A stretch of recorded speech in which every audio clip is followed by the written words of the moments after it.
So I can, I said, you should be on already. Are you linked? Okay. Happened something? Yeah, I'm all set. Yeah, it's a different, I see.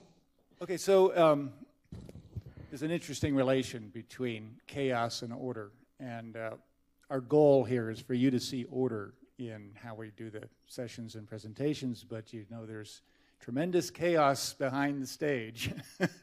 And part of that chaos involves speakers at last minute getting sick, not showing up, like Carol, like Roberto. Gary Mocklis also was scheduled for this session, and he had a conflict in Fort Collins, but he's coming tonight, and we organized an entire session tonight for that will be driven by his ideas. He's the director of the Strategic Sciences Group in Department of Interior, and he has the job of responding to crises when they occur and forming a science team to advise on policy. So we got to talking a little bit about that, and I was telling him that I had some prior experience in oil spill response in the 1970s. I was on the first spilled oil research team.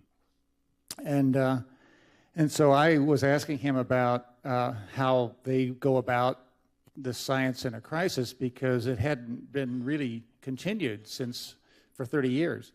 And he told me that they don't actually go on scene anymore. They just go into a hotel with a group of scientists of appropriate disciplines, and they take whatever information they can get, and they try to produce policy recommendations. So he was extremely interested in this idea of doing science in a crisis. And I was extremely interested because I realized when I gave a talk in India to Vignan University, in fact, it was an engineering school, I wanted to make my holistic ideas somehow relevant to engineers. And I thought using an example of oil spills might be a way to do that. And then I realized that the experience I had back in the 70s was an early experience about holism. So I want to just step through that very briefly. This was a tanker spill off the coast of France, 250 kilometers of oiled beaches. We flew helicopters to take that's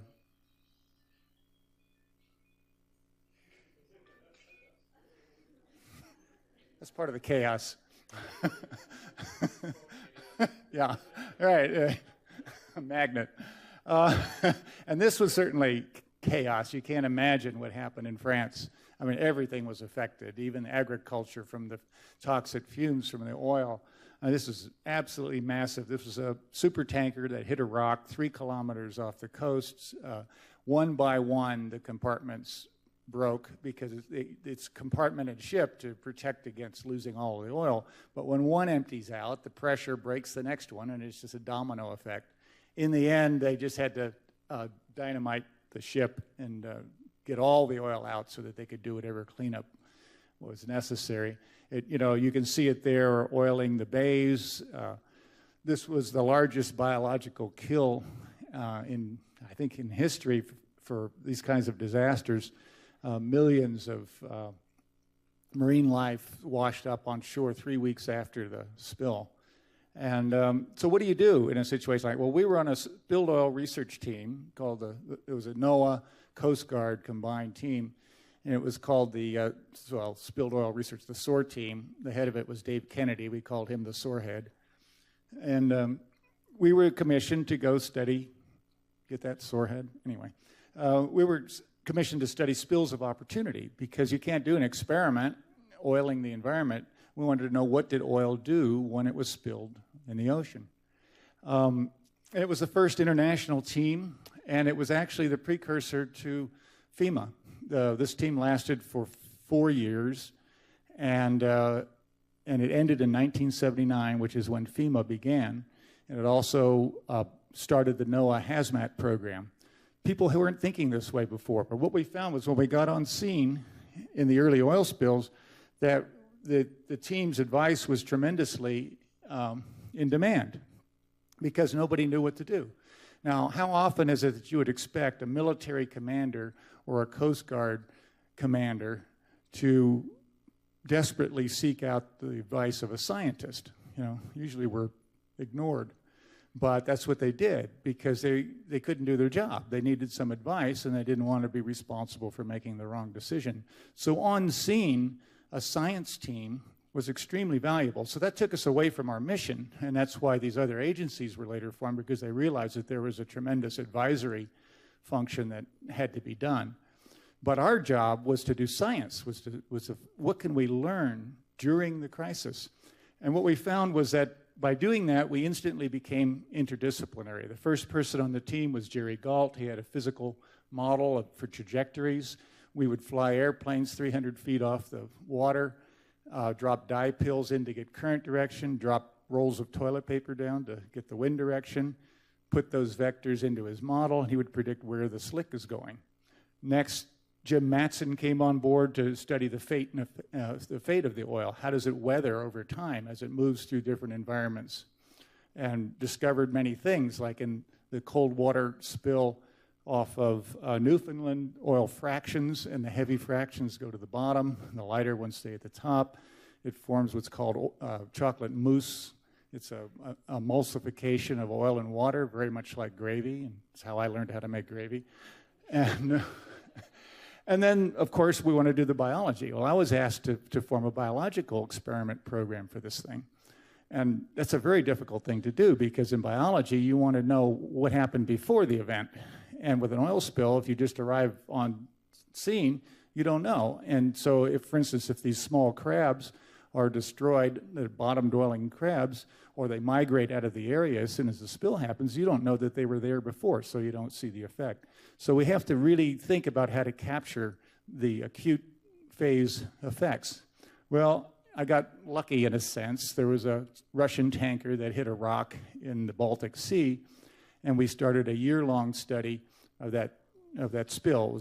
The name of it was ISSS, and it became my thesis for my master's degree at the time.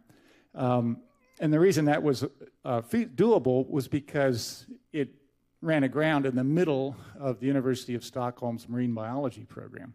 So they had the long-term data, and we could really do some science. But in the France spill, we needed psychologists and sociologists because it was a tremendous social impact as well. I don't want to go on too much with this, but just a couple more slides. What did we do? Well, it was a whole systems response. We became holists because we had to think on our feet. We had to deal with the whole problem.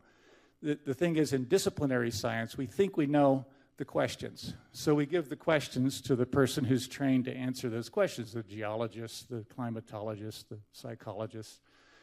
But in a crisis, it isn't that you're trying to find answers to questions. You don't know the questions. So the first phase there is discovery. You know, what are the questions that are going to end up being critical in this situation? And so you have to work together, and you have to work entirely interdisciplinary, in an interdisciplinary mode. The other thing is that it was a whole system approach, and the result also, because we had to give advice about, the other thing about the spill is you don't know what part of the system is going to be the problem. You know, so you're discovering what questions you ask, but you also don't know where it's going to come at you. So you really have to get into that mode. And finally, there's personal and cultural values involved. And the fact is that every member of that team had a life-changing experience by being on that team for 4 years. It certainly changed my entire outlook and has probably contributed greatly to becoming a systems thinker and systems scientist. I attribute that to the fact that it engaged the whole person. And I think Pam Henning is going to talk about that on Friday when we get more into the personal side of a holistic approach. You feel engaged. It's like most of my job behind a desk, my bosses wanted a piece of me, and they didn't want the rest, and they told me so very clearly. They just wanted that piece, and so you get tired. You want to go home, this darn job and everything else. But this engaged the entire human being, and every member of that team became so committed to the work for the rest of their life. People learned to fly their own airplanes to do the experiments. One person went down in the Gulf of Alaska and had to swim to shore with a broken leg, and once he was healed, he was back on the job.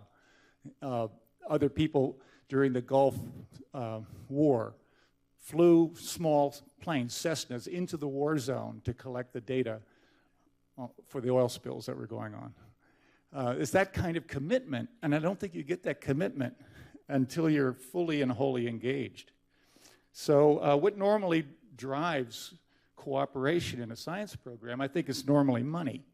You know, the program that spill team was a part of was the Outer Continental Shelf Environmental Assessment Program, and it began with an agreement in a bathroom written out on a napkin, and they had a multi-million-dollar funded program within 6 months, had a meeting in Seattle, got all biologists and other scientists together and said, we're going to do an environmental assessment of the Alaskan continental shelf. Don't squabble among yourselves. Everybody in the room will be funded. You know? So they cooperated, of course.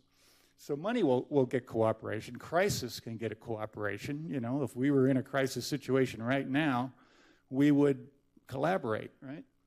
What else can do it? Well, I think there's more. I think humans have more capability, and if we can build the enthusiasm and the interest, an enlightened self-interest, I think that can also drive cooperation. I think that's where anticipation comes in.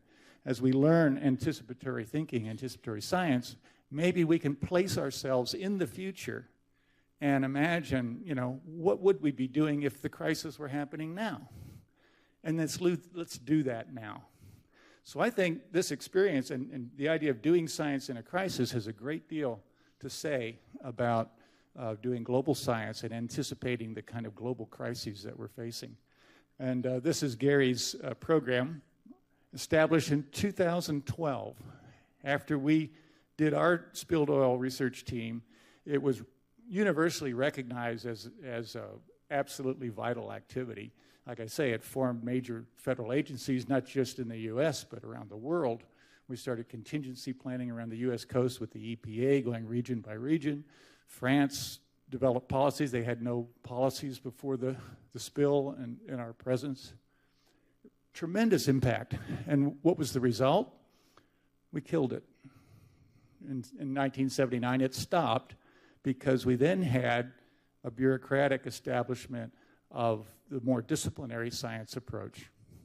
And for 30 years, nothing. And then finally, DOI said, we need this.